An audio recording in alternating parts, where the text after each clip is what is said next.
I'm not sure when this is going to go live, but as of the time of recording, Lexington is currently under the remnants of a sheet of ice that dropped sometime early January, and we've had an extended period of time where there's been icy snow pretty much on every side road, many walkways, all grass-covered areas.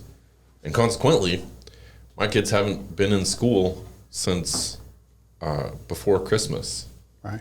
Weeks. I think it's been 4 weeks. My son lost his 2 front teeth, which was adorable because they were all wiggly and stuff. And December 24th, I pulled one out, and then the other one went sideways. I was like, buddy, let me have that one too. And I got both. I got 2 teeth just in time for him to sing, "All I want for Christmas is my 2 front teeth." Got a video of him doing that against his desire to do that for posterity's sake. That's a keeper. But people are going crazy now.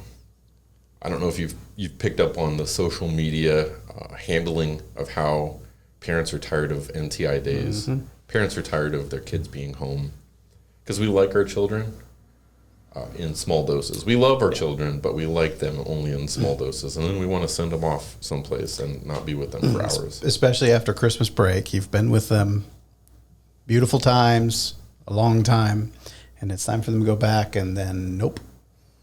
But there's been a resurgence, and I think it only comes out of a combination of boredom, and we've run out of Netflix content. The kids are getting tired of video games, so now there's an online trend that's sort of reminiscent of the ice bucket challenge. Oh, the Snow Angels one? Yes. Now, have your kids done the Snow Angel challenge? My kids haven't, but I've seen friends' kids do it and adult friends do it. Yeah. But there's a huge disparity for the ice belt in the country. So I got 2 videos from my sister-in-law, my brother's wife. She sent videos of her kids doing the Snow Angel challenge. Both of them are hockey players. Both of them are tough guys. Yeah. They're up in Ohio where they didn't get a bunch of ice, and they go outside and they're wearing swimsuits and they do a little Snow Angel and they come back in. Oh, that was cold. So then they're like, okay, we're going to challenge Emma and Nathan to do it too, my kids. Yeah. Well, the problem is that my yard is covered in ice, not snow. So my daughter was at dinner last night. She's like, Dad, look at my arm. And her arm is cut to pieces where she did the challenge. What are we doing? I mean, the ice bucket challenge was safer. Yeah, that's interesting. Yeah, so feel free to do whatever challenge you want, but just pay attention to the terrain. There you go. You are listening to The Soapbox. I'm Paul. And I'm Eric. This all started out with a list. What's that all about? So I've compiled a list over the years of things that just bother me, things that grind my gears. And I shared that list with you. And I thought, you know what? That would make interesting conversation. Sometimes I'm going to want to agree with you, and it's just going to be something we talk about. Other times, though, I'm going to want to steel man the opposite position because I think that's just interesting conversation.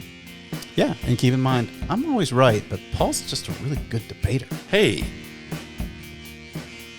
All right, so what are we talking about today? We are talking about hostile engineering. Is that what you call it? Hostile engineering. Yeah, well, I'll say hostile engineering is one, but I do want to kind of get to just other forms of engineering that's not awesome. Oh, yes. But let's start with the hostile engineering. So we recently were in D.C., and one of the things that I noticed while I was in D.C., and I guess this is common in large metropolitan areas anywhere, but particularly in large metropolitan areas where they have a problem with homelessness, park benches have little nubs on them between where people are expected to sit, right? Yeah. And so the idea is that it appears to be just a designation for individual seats, but actually it's keeping homeless people from sleeping on those benches. Mm-hmm. And you'll see this from time to time in other locations. One of the famous examples here on campus, well, not famous examples, but one of the very visible examples on campus, they've got a large extended sort of quarter wall in front of the Whitehall classroom building. Yeah. And that quarter wall has little brass nubs on it Yep. every so often, and that's so skateboarders can't use that as a surface to grind their skateboard against. Yep. Or slide Or slide or what have you. yeah. Those ones actually got me Hold on. in. Oh, yep. Hear that siren? Oh, I got a drink here. Yep. Thank you, Witch. That's right. The unofficial sponsor. But maybe official sponsor if they want to. We'll take your money. I encountered this downtown Lexington at Cellular One. So think about It's been some years, how yeah. far back that goes. And I, was a skater downtown, and we would go. It was, I think it's a Subway now, or it used to be a Subway, and now it's like. Anyway, they had a really nice spot for skating, and this nice half wall for. I mean, you could do all kinds of moves on it, and they put these concrete triangles on it, which stopped some of the efforts, but other efforts you could still kind of you can do a no slide on it, I think. But yeah, what's interesting too is that another component to that is the fact that skaters used to use, or maybe still do, like sex wax, like you would use to put on your Like a surfboard. Yeah. You'd use that on the concrete to make it slide a little faster, better, Huh. and that kind of yucks up the look of the bench, and people are sitting on it, and it's hot and sticky or whatever. So there was another reason, not just people skating on it, but also, I mean, really we're vandalizing it. Sure. Now, I do wonder about those spaces. I've recently been in a debate on Facebook where all of the folks that feel strongly one way thought that I was some sort of horrible, evil person that was anti-homeless. And then I guess anybody that might have agreed with me just didn't comment. So I was ratioed, or whatever the word is for that. But can you hold the position that that's for the greater public good? Is this something that is good for society to engineer or design or architect, or whatever the word is, spaces to be anti-homeless? And what's the cultural impact of something like that? Yeah, and I don't know. I've never been involved in like a city planning or a design or anything like that. I'm sure it's talked about a lot in architecture and public works and stuff. But my gut would say it's similar to there are other ways to give, better ways to give, where you'll see signs up in the city, in Lexington at least, where they don't want you giving money to panhandlers. They'd rather you give money to Hope Center and places like that, where I think the idea is trying to funnel those in need to the proper places. So instead of having them sleep on the bench, because they're probably not on social media, and they're not have a phone to know where to go. So some of these people may just be ignorant in the sense they don't know. They're tired, they want to sleep, and then if they put the engineering things in there to dissuade them from that, maybe that's trying to funnel them to the right places. I don't know. Yeah. So the conversation that I had was specifically around DC, and DC's homeless population compared to other metropolitan areas. I think they're number one, which is bizarre to me. I would be someplace warm all year. I wouldn't be in DC if I were homeless. But I guess maybe there's a certain lack of mobility that comes along with that circumstance. So I can't judge that too harshly. But I think you're touching on something that maybe people haven't thought a lot about. I think the knee-jerk reaction is to say, well, how can you be so cruel to not allow people to just post up? Why are you making it illegal to be homeless? Right? As if it's that rigid. And I don't believe that that's the intent of people who are arguing against it. I think you're touching on something that I learned to be true a little bit. When I was growing up, I think in my high school years, there was wasn't a clothing bank exclusively, but it was like a clothing bank that also did furniture and appliances and things like that. That was based out of Southland Christian Church. People could donate old stuff. They would rehome it to people in need. And I volunteered there with my dad and my brother. And the job was just load the truck, unload the truck. It was pretty, it felt like just manual labor, but you could be there at times when they were doing distribution. And you would find a lot of people were super grateful. They liked the help, or they wanted to keep their head low because they didn't really want the attention. But there were some people that were there clearly to abuse it. They wanted the nice things. They maybe were doubling up on things that they had not purchased, but procured before. And there was a guy in charge, and I won't name his name, just because I don't know if he would want this description of him out there, but this is just how I saw it as a teenager. He seemed at first to be a little bit cold, sort of rigid towards folks. And it didn't initially track with me, because it's like, this is a church environment, this is a charitable organization. You didn't pay for any of these things. How do you get to be the arbiter of who receives them? But after volunteering for several iterations and seeing sort of the same faces and seeing some of the abuses that could happen, I realized that some folks in that position of need are there to abuse it at the expense of all the other people who might benefit from it. And you kind of have to be a little bit hard-nosed so that you're not enabling. Yeah. So tough love kind of a thing. Yeah. Tough love. Yeah. And the idea of not giving to people on the side of the road, but rather pointing them to a resource, because that's another enabling type of behavior. And I have a friend who I've had a discussion with him before, and he feels convicted. If I see somebody in need, I'm going to give them cash. Whatever they do with that, it's between them and God, is how we phrase it. Well, no, that's not necessarily true, because they may not have control over their addiction enough to be able to funnel that resource in a way that is beneficial to themselves. And if you pour gasoline on a fire, you may say, well, it's a liquid, and if it puts the fire out, great. But if it exacerbates the fire, that's not my problem. It's just my job to provide the liquid. Like, you have no idea what you're doing. Yeah. Yeah, I think that's one of the reasons, at least in Lexington, they discourage it. But there's safety issues. You're doing these things at intersections where there are pedestrians and cars, and they're standing in areas advantageous to them to getting more windows, but not that there's a safety component to it. But let's talk about that for a second. I think there's actually two safety components. I think there's the safety for the individual. There's a guy that lays out on the road. It's Red Mile Road, right at the intersection of Versailles, and he just sits there with his feet in the turn lane, well past the knee. So all it takes is one driver who's not paying attention, who floats a little bit to the right, and now that guy doesn't have the use of his legs anymore. Yeah.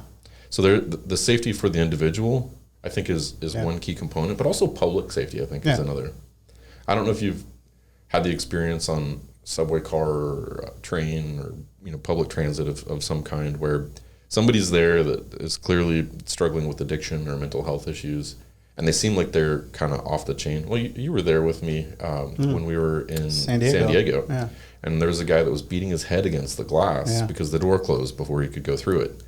I didn't feel safe there.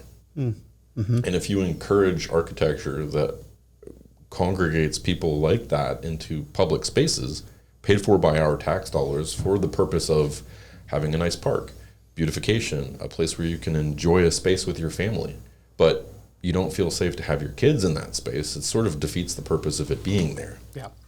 It's not housing for the homeless. It wasn't designed to be that. If that's something we should build, then let's build that for that express purpose. Yeah, and again, I think there are a lot of cases where we do build those things, and it's just not marketed well. It's hard to market to. Marketing has changed so wildly from outdoor advertising and newspaper and that to social media and digital, and there are vast groups of people that are just missing all of it. So maybe that's a burden on us, is to figure out a better way to market these things. And I will, I guess, throw one name out there because I thought that was a pretty good idea. But we worked with a guy, Jeff Jasper, and I was talking to him a little bit about not giving to homeless people because I didn't want to feel like I was enabling. And he said, what he does, he carries around maybe a $5 Subway gift card or a little care package in his car. And if he sees somebody that looks like they're legitimately in need, he gives them something that you're not probably buying drugs or alcohol with.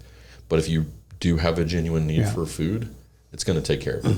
Yeah, Nick and Debbie have told us, good friends of mine, that they usually in the wintertime they have packs of I forget they have a name for it, but gloves and maybe a hand warmer or something, and some cash is $5-6 or something, but other things that could be helpful, and and they keep it, within reach, and then they drive around and someone's cold. Something like that I think is good. I think it's it still encourages the behavior at that location. At the location. So, but maybe it satisfies an immediate need. Yeah. And I have to sort of temper my skepticism with my belief that it is the responsibility of Christian people to take care of the orphans and the widows and the poor, right? Mm-hmm. But you have to I think you have to know your people a little bit too. You have to know who are the repeat intersection cardboard holders and who is somebody that may be genuinely down on their luck. So I've heard many stories of people watching some of these panhandlers, finish their shift and then, get into their expensive car. And that happened here in Lexington. There was a guy that worked on campus not worked on campus, but he worked campus as his sort of predatory location to try to get people to give him things. And there was an expose at one of the local news stations where they got word that he was faking. Yeah. He had a wheelchair, and he would sit on campus and he would beg for money. And this reporter followed him to I think it was a brand new Toyota Camry, like a newer year Toyota Camry, where the man stood up, folded up the wheelchair, put it in the back, hopped in the driver's seat. It was clear that he didn't need the wheelchair. It wasn't one of those situations where he had limited mobility and it was helping him out. It was just his gimmick. And they approached him. They asked him about what he was doing, and his response was weird because he said, thank goodness, I knew somebody was going to catch me eventually, and he kind of laughed about it. And they interviewed him, and they said, well, do you want to talk about what you're doing? And he said, yeah, I'm just out here trying to make a buck. And I think he was making north of $50,000 or $60,000 annually in cash, which this was several years ago, so that went a little further, but also tax-free. So functionally speaking, add another 30%, and now you're looking at functional income of what, $75,000, sitting there taking advantage of folks that are hitting you with a 5 spot or a 20 because they feel bad that you're holding that pathetic little cardboard sign, and that sucks because there are going to be folks that have a legitimate need. But for every legitimate need that's out there, it feels like there's, some other counterpoint to that. And the other thing I'd noticed, and we've completely changed our conversation to the homeless, but maybe our last point here, but younger and younger people will be out asking for money. Oh, I know. And that drives me crazy when I see somebody that's younger than me, able-bodied, and saying, I'm having trouble getting work. What kind of work? I feel like there's plenty of job opportunities that are out there. The problem is that it's a paycheck that doesn't come for 2 weeks, and you actually have to do something. So, I don't know. I think there's a sense of entitlement. I've seen this, and we may have talked about this before, but I've seen this also play out in a more innocuous way. Have you seen on people's windows, they'll write, "It's my birthday, here's my cash app." Oh, gosh, yeah. Yes. So now we've kind of got like a Gen Z, Gen Alpha, whatever the thing is, way of panhandling, but you got a car, so you're doing better than I was at your age. Yeah, no, that's bizarre. But all it takes is, it's we know a few things about scamming, right? You've come up with a scam, and it can fail 100 times, but if it succeeds one time, all you're giving up is your shame, and they don't seem to have that. Yeah. So let's pivot for a moment. Let's pivot. I don't know if this will be for just a moment, but on the same topic of engineering, the other evil engineering that I think is one that's been on the list for a while, and one I really feel passionate about: engineered obsolescence. Yeah. I am so annoyed by the notion that somebody has designed something specifically to fail, and all of the R&D doesn't go into making it better. It goes into making it last just longer than the warranty. I imagine we'll go into the tech world eventually with this, but maybe let's start in automobiles, because one of the things my dad has always said, and I don't know if this is something he was aware of or just sounds like something that automobile manufacturers might do. One of the things that he was suggesting that they do is go to a junkyard and examine the car parts of old vehicles and look at the condition of them and find the ones that are in good condition, in working condition, when the other ones are all failing, and like, all right, we're spending too much money on this part. So that sort of reminds me of the opening scene in Fight Club. Edward Norton's character talking about insurance claims aren't about how much safety goes into a vehicle. It's just a calculation of how much liability they've got. Yeah. And they do a liability to safety comparison, and he's going through a vehicle saying, oh yeah, you can see all the scorch marks where the fat in this overweight man's body burned during the fire, and you can see the imprint on the the rear seat and all this other stuff. And he just goes through and says, well, we know that there's a problem, but we do simple math, and if the cost of a recall doesn't exceed the cost of an insurance payout, there's no recall, right? Regardless of whether we know there's a problem or not. And it seems like that is probably the math that somebody's doing. I worked for a time at the Kentucky Retirement Systems. They're called something different now, but I've heard folks who are in charge of pension payouts make a joke, which I think is horrible. I don't condone this joke, but they'll say, oh yeah, so and so just died. Well, that's a positive actuarial event. It's like, that's somebody's grandfather, right? Like that's a person. Oh, it's good for the books. We were about to go insolvent, but now we're going to save $40,000 a year. Like, get out of here. That is horrible. We've had similar discussions at in the office about, we deal with crash data quite often, and fatal crashes obviously is one category, and we can talk about that in a pretty data like conversation, and it's so detached from the 700 800 people that have died in that year, and it's numbing almost, because we get so used to it. I try to make sure I kind of think about the faces and things, but it's. I teach a class. It's information communication technology, and one of the sections that we talk about is storytelling, and I make sure to drive home a point. I use a statistic from, I think it's 2014. And at that point, it was like 860 fatalities or something like that. Don't quote me. I can't remember the exact stat. It's been a while since I've done the lecture.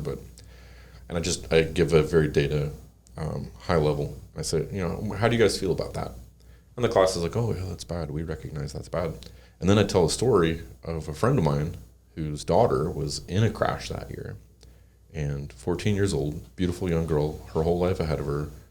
Just a Spitfire personality, the kind of girl that, you'd think, oh yeah, this girl's got a great future ahead of her. And then she was in a crash that was a country road, no alcohol involvement. Nothing you can point to say this is what caused the crash. Just a bad judgment. Maybe they navigated a turn wrong, hit a tree, she died. And I show her a picture, and I talk about her parents, and I talk about the fact that, based on her age and when this happened, she'd be about your all's age. She could be sitting in this classroom now, except this crash happened. And then I asked them, I said, now if I tell you that she died, and I tell you she was just one of these 800 plus crashes that happened in the same year, how do you feel about that statistic now? And man, the whole room the whole tone of the room shifts. And it's a huge downer, but it's true. We're getting off track. I appreciate, but it's our show. We can do it. It's a rabbit trail. One of the things I've heard a lot in highway safety discussions at the state level and somewhat national level. He just took a drink, making all that sloppy noise. I don't know. Hit the microphone. Can we get a professional in this room, please? There's been talk about going a little more European with our adverts. Can I say that? You can if you're talking about it being European. Or adverts. So European advertising in highway safety has been a lot more graphic and just in your face than take a drink than we do in the States.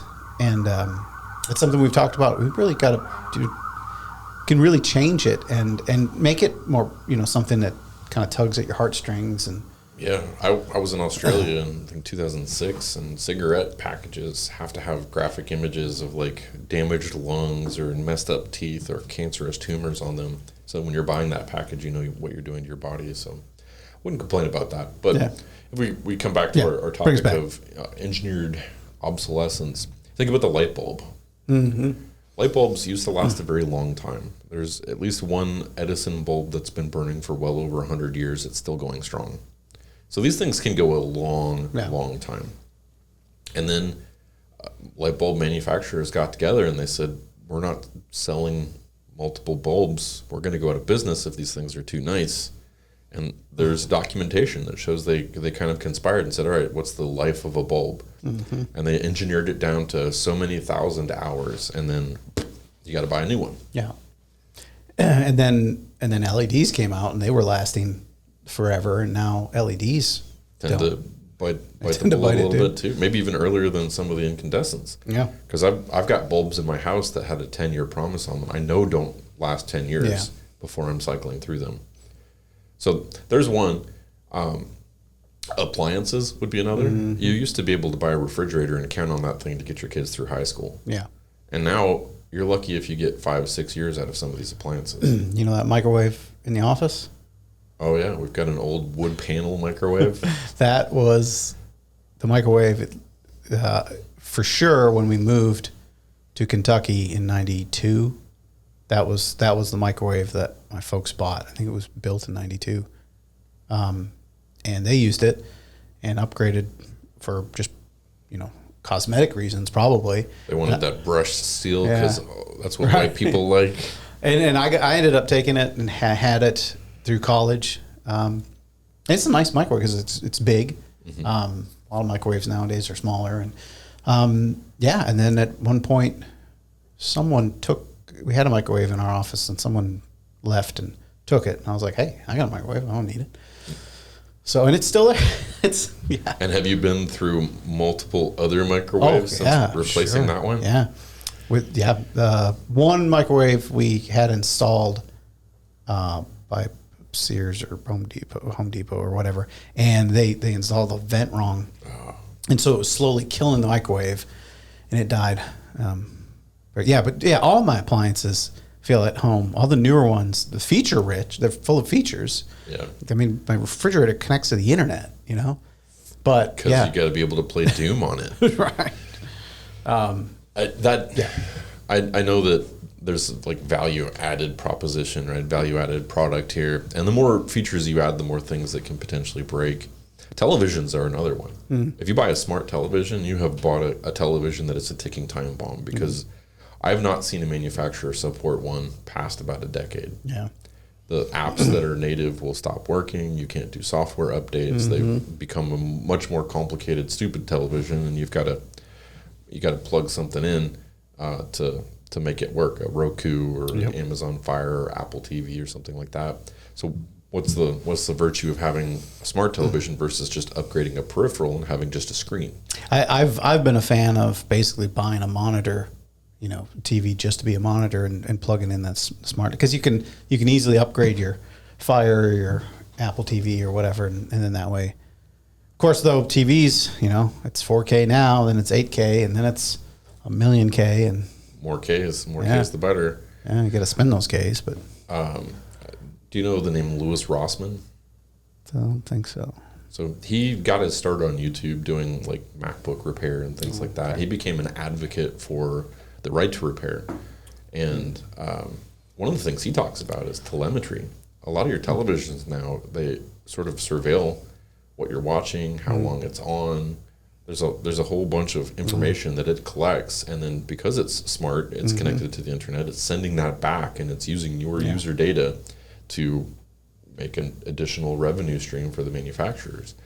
What they're collecting, what they're using it for, who knows? But that seems awfully invasive, and I think maybe a different branch of evil engineering, if that's how we want to brand this whole episode. I mean, you can throw in the prospect of little sensors on the front of the TV to identify how many people are in the room watching, at what distances they watch from, the standing and the sitting. There is talk, and I don't know if this will come to fruition or not. I hope not. It seems awfully dystopian, but there's talk of using such telemetry to gauge whether or not you're watching advertising.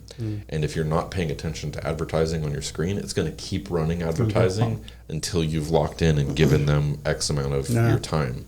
and X amount of your attention. So they're going to monitor whether you turn the volume down, whether or not there's eyeballs on the screen. Mm-hmm. It's going to get really, like if we allow it, it's going to get really, really gross.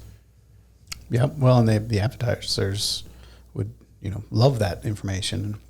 And all of this is a giant contradiction, because there's a push from major corporations, major companies for this green movement, right? They want everything to be environmentally conscious and friendly, and yet you can't repair your own things because you can't get diagnostic tools, you can't get OEM parts, you can't get schematics to be able to do that. But then some of these things are not repairable, even if you have a lot of great tools available to you. Probably in your pocket right now, you got a pair of these things for the audio listeners. Yeah. AirPods. And I have seen multiple attempts to try to replace a battery in one of these things. Oh, wow. You can't do it feasibly without damaging them beyond aesthetic usage. Yeah. And so we're creating a ton of e-waste and just waste in general because of this engineered obsolescence. So we've got competing values, competing cultural forces at play here. But from the company that said we didn't include the headphone in the box and we didn't include the charging brick in the box for environmental reasons, do better, Apple. Yeah. Come on. Yeah. And then you throw software in there too. You've got, a computer with software running on it that goes bad, This stop supporting lacks it. the trusted platform module 2.0. You can't upgrade this perfectly otherwise functioning computer to Windows 11. Yeah, no, that one's a real head scratcher for some. I think I ended up with a couple of computers that were just on the edge of that technology, and I didn't get it. But they're pretty decent computers, and they'll last a while. But yeah, they're running Windows 10, and they have to, until you do some, add-on in you do editing the BIOS and all kinds. It's like, is it even worth it? Just chuck the computer and buy a new one, right? That's the age that we live in. Yeah. So I guess if we put a bow on everything, we can conclude that engineers are evil, right? Well, wait a second. Yeah, sure, that's probably right. Thanks for listening to the Soapbox, Eric. How can people find us? Well, conveniently, we put everything on our Linktree site. You can go to Linktree, search SoapBox Lex, and you'll find all of our socials there, plus ways to reach us, ways to engage, and some of our original content, so you can see some of the other stuff that we do.